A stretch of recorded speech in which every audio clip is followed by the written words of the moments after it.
સંગને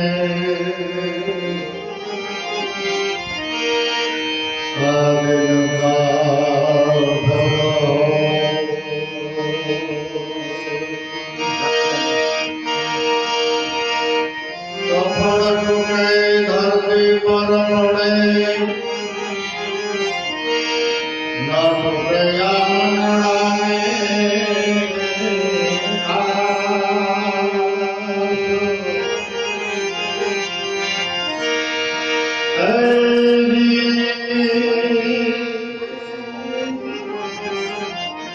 ગુરુને કરે અને ગોવિંદને ભજે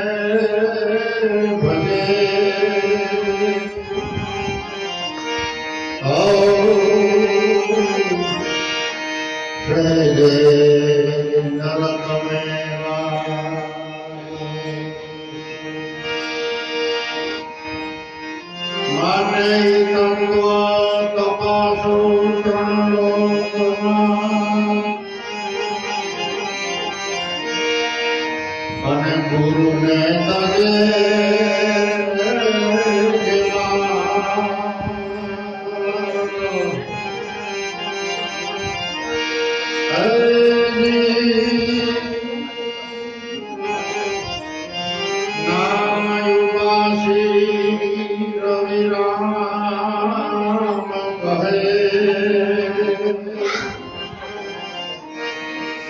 જીવ જ્યાં જાય ત્યાં જોડે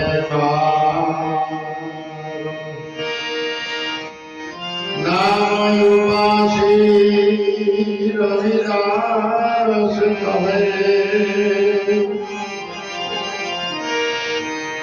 જ્યાં જાય ત્યાં જોડે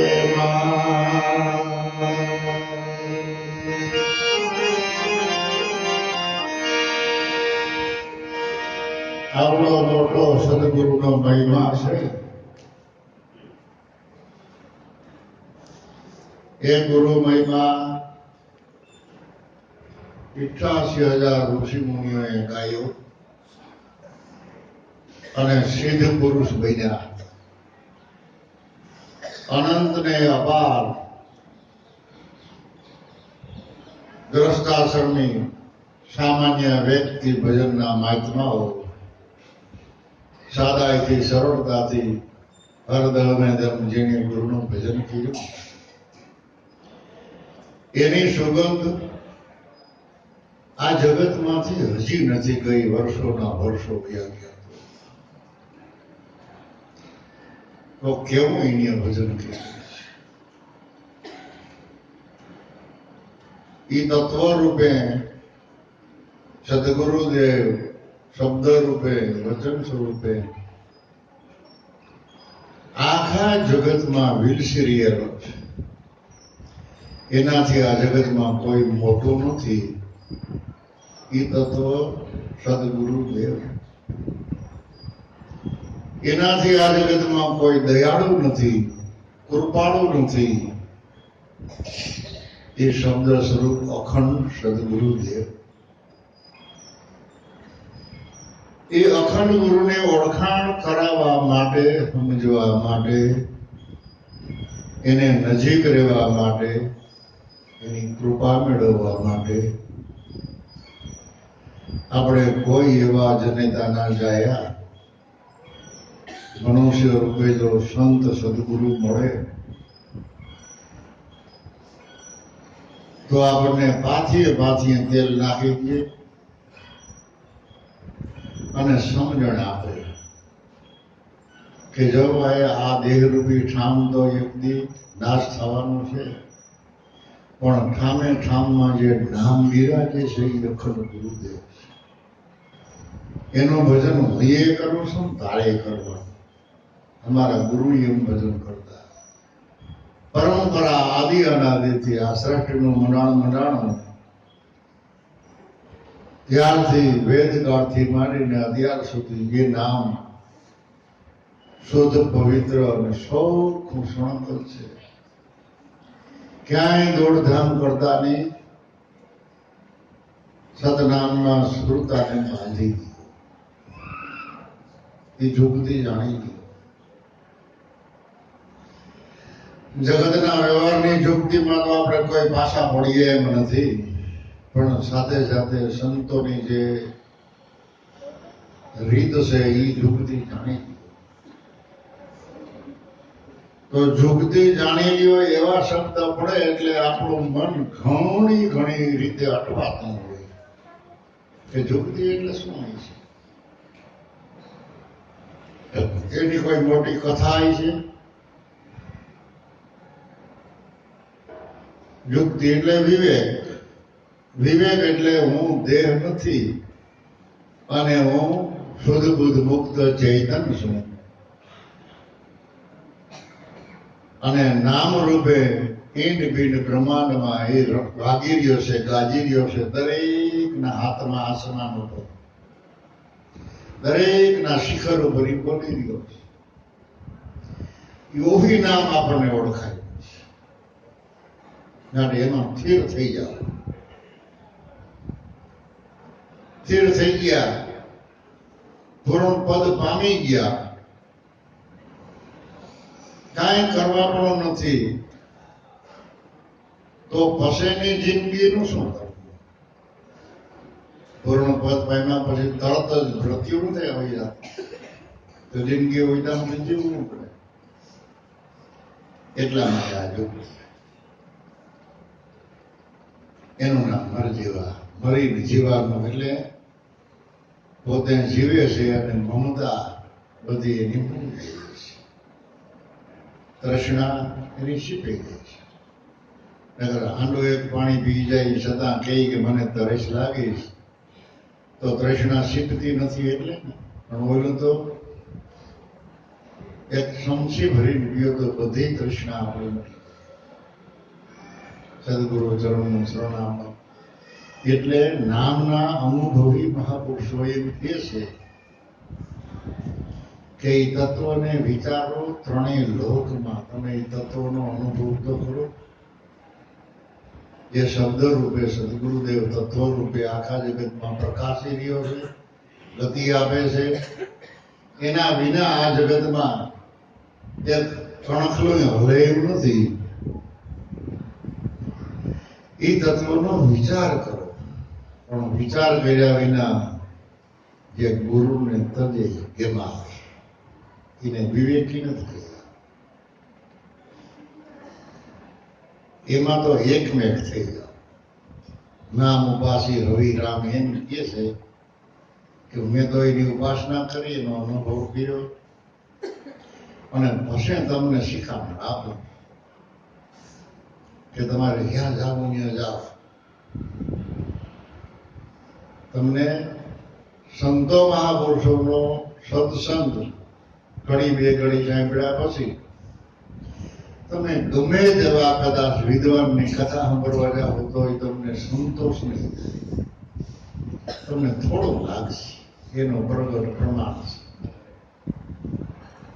એમ થાય કે આપણા સંતો મહાપુરુષોની એક કલાક વાત સાંભળીએ તો ઘણી, અને આમાં તો કેટલી લાંબી લાંબી લાંબી લાંબી વાતો કરતા કરતા છેલ્લે જજમેન્ટ જરાક જ આવે.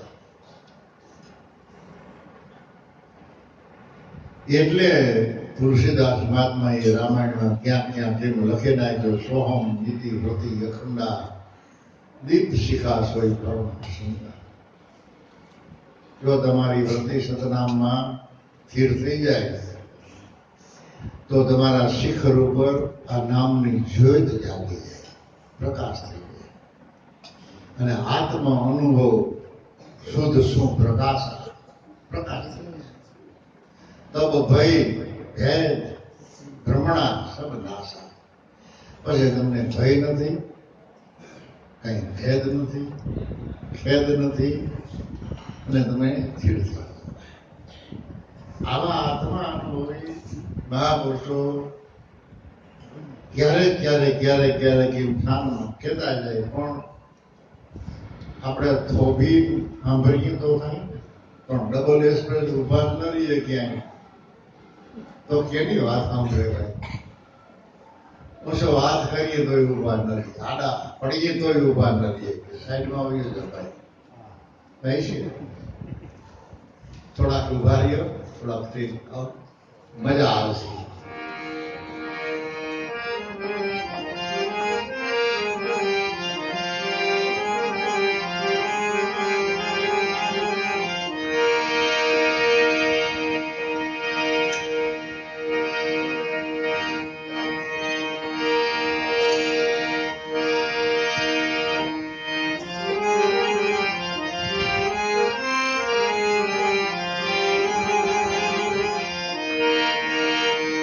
नील भगती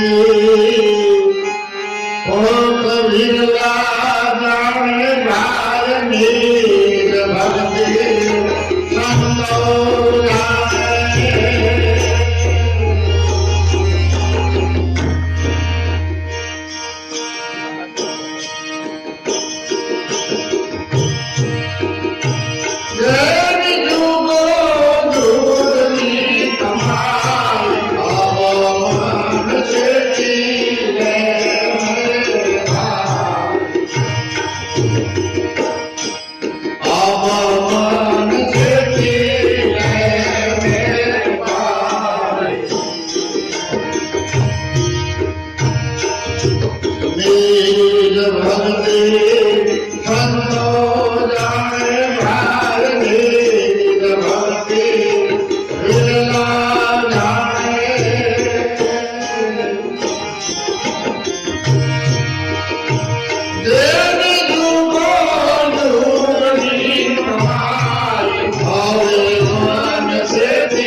આ સદગુરુની કૃપા મળી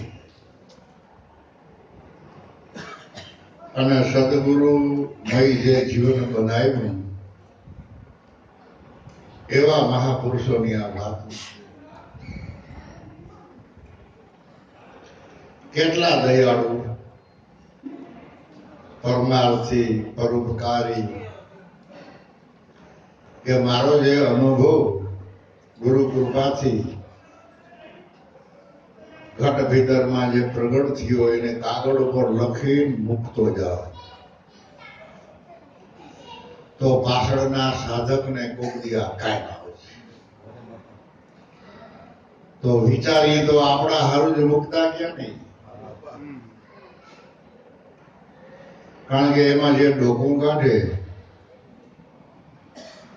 વાતને વિચારે એને જ એનો લાભ. નહીંતર સવારમાં ઉઠીને કાયમ કેવડા સાપા વાંસી નાખે, એમાંથી કઈ મળે છે? અને મહાપુરુષોની વાણી વાંચવામાં આળસ થાય છે, એનો વિચાર નથી કરતો.